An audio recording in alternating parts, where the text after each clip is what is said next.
காலத்தால் அழியாத மத சார்பற்ற நடுநிலை தவறாத உங்கள் குரல் ஸ்லோன் மீடியா நெட்வொர்க்கின் இரவு நேர செய்தி அறிக்கைகள். முதலில் தலைப்புச் செய்திகள். உயர்தர பரீட்சை தொடர்பில் நீதிமன்றம் பிறப்பித்த உத்தரவு. விமர்சனங்களுக்கு பதிலடி கொடுத்த லியோனல் மெஸ்ஸி. மூடப்படாத நிலையில் மாணிக்கக்கல் அகழ்விற்காக தோண்டப்பட்ட குழிகள், மக்கள் விசனம். எல் நினோவால் இலங்கையில் ஏற்படவுள்ள மாற்றங்கள், பொதுமக்களுக்கு அவசர அறிவிப்பு. சம்மாந்துறையில் ஆபத்தான முறையில் மோட்டார் சைக்கிள்கள் சாகசம் செய்த இளைஞர்களுக்கு நீதிமன்றம் விதித்த உத்தரவு. சுரேஷ் சலேயின் மனுவுக்கு எதிராக கர்தினால் மெல்கம் இடையீட்டு மனு தாக்கல். நீர்கொழும்பு சிறை கலவரத்தில் துப்பாக்கிச்சூடு நடத்திய அதிகாரி இடமாற்றம் தொடர்பான செய்திக்கு எதிர்ப்பு. வவுனியாவில் 67 பேருக்கு டெங்கு தொற்று, கட்டுப்படுத்த தீவிர நடவடிக்கை. தொடர்பான விரிவான செய்திகள். வரவிருக்கும் உயர்தர பரீட்சையை ஒத்திவைக்க கோரி தாக்கல் செய்யப்பட்ட மனுவை விசாரணைக்கு எடுத்துக்கொள்வது தொடர்பான தீர்மானம் எதிர்வரும் 23ஆம் தேதி அறிவிக்கப்பட உள்ளது. இது குறித்து இன்று மேல்முறையீட்டு நீதிமன்றம் அறிவித்துள்ளது.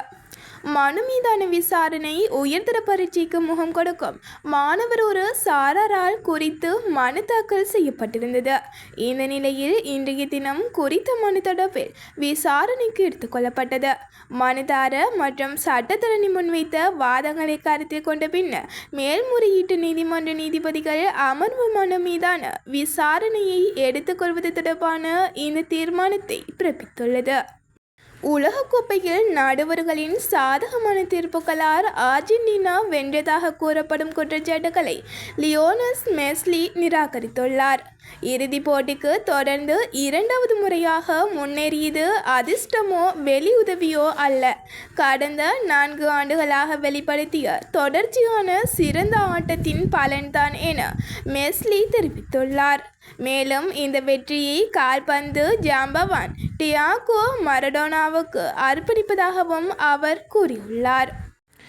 நோர்வுட் பகுதியில் சட்டவிரோத மாணிக்கக்கல் அகழ்வால் தேயிலை செடிகள் அழிக்கப்பட்டு மூடப்படாத ஆழமான குழிகள் சுற்றுச்சூழலுக்கும் தொழிலாளர்களின் பாதுகாப்பிற்கும் பெரும் அச்சுறுத்தலாக மாறியுள்ளதாக மக்கள் குற்றம் சாட்டுகின்றனர்.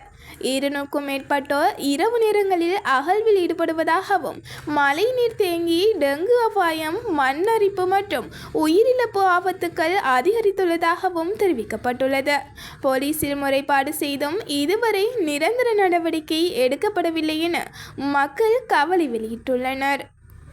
ஈஸ்டர் ஞாயிறு பயங்கரவாத தாக்குதல்கள் தொடர்பான விசாரணையின் பேரில் பயங்கரவாத தடுப்பு சட்டத்தின் கீழ் தனது கைது மற்றும் தடுப்பு காவலை எதிர்த்து அரசு புலனாய்வு சேவையின் முன்னாள் தலைவர் மேஜர் ஜெனரல் ஓய்வு பெற்ற சுரேஷ் சலே தாக்கல் செய்த மனு தொடர்பாக கொழும்பு பேராயர் கர்தினால் மெல்கம் ரஞ்சித் மேல்முறையீட்டு நீதிமன்றத்தில் ஒரு இடையீட்டு மனுவை தாக்கல் செய்துள்ளார்.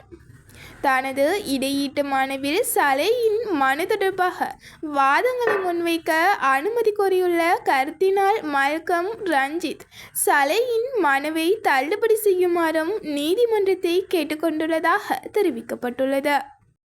வரவிருக்கும் எல் நினோ காலநிலை காரணமாக இலங்கையில் வறட்சி மற்றும் வெப்பநிலை அதிகரிக்கும் அபாயம் உள்ளதாக நீர்ப்பாசன திணைக்களம் எச்சரித்துள்ளது.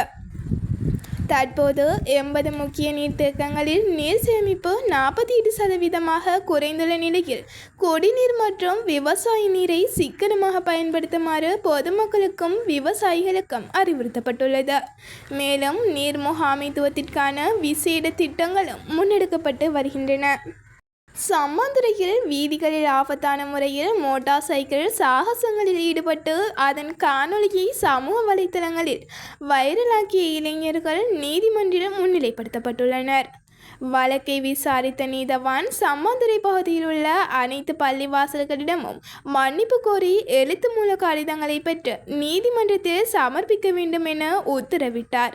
அந்த கடிதங்கள் சமர்ப்பிக்கப்பட்ட பின்னரே வழக்கின் அடுத்த கட்ட விசாரணை முன்னெடுக்கப்படும் எனவும் நீதிமன்றம் அறிவித்துள்ளது.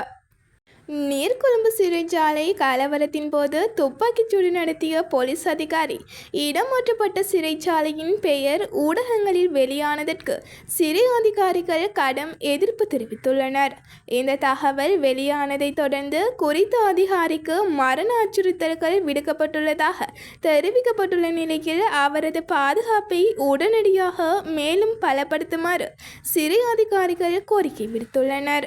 வவுனியா மாவட்டத்தில் இதுவரை 67 பேருக்கு டெங்கு தொற்று உறுதி செய்யப்பட்டுள்ள நிலையில் நோய் பரவலை கட்டுப்படுத்த தீவிர ஒழிப்பு மற்றும் விழிப்புணர்வு நடவடிக்கைகள் முன்னெடுக்கப்பட்டுள்ளதாக மாவட்ட ஒருங்கிணைப்பு குழு தலைவரும் பிரதி அமைச்சருமான உபாலி சமரசிங்க தெரிவித்துள்ளார். வவுனியா தெற்கு மற்றும் வெண்கலசிட்டிக்குளம் பகுதியில் டெங்கு பரவல் அதிகரித்துள்ளதால் பொதுமக்கள் சுற்றுப்புறங்களை சுத்தமாக வைத்திருப்பதுடன் நீர் தேங்கும் இடங்களை உடனடியாக அகற்றுமாறும் அதிகாரிகள் அறிவுறுத்தியுள்ளனர். இத்துடன் இரவு நேர செய்தி அறிக்கைகள் முடிவடைகின்றன. மீண்டும் சந்திக்கலாம். நன்றி.